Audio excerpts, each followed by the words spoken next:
Hi, I'm Mark, and I've been a freelance tour guide in Edinburgh for the last few years. I've got experience in working as a tour guide with the open top buses for 2.5 years, where I was hurtling round telling stories with a microphone, often on a hot, crowded bus with people from all over the world. I've also been doing walking tours for the last few years as well. One of the ones is I pick people up at the Scotch Whisky Experience, and I take them into the castle and do a limited amount of guiding in the castle.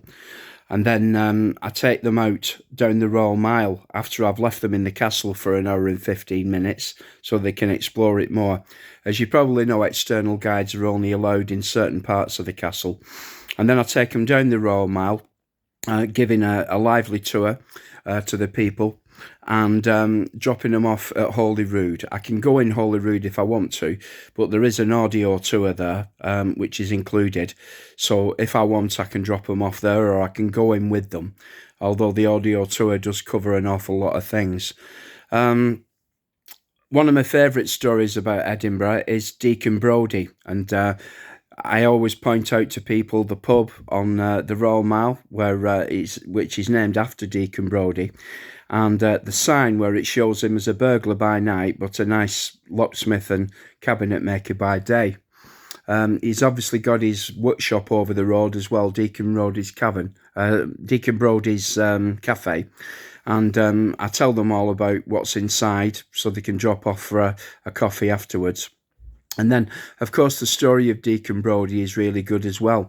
I cover the Writers' Museum on the walk as well, and there is a cupboard, a wardrobe that was at the bottom of Robert Louis Stevenson's bed when he was a child, and he used to play in it and dream of coming out the other side and meeting Deacon Brodie. Like there's a big tradition in children's literature of kids going into a wardrobe and then coming out the other side and meeting people like Mr. Tumnus in Narnia.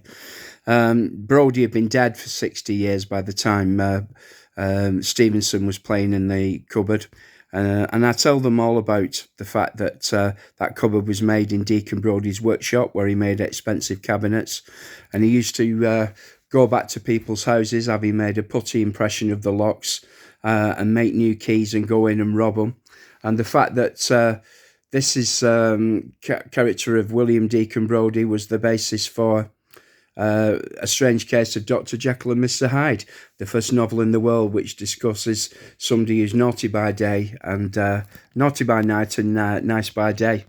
Thank you very much. I hope to speak to you soon. Bye then.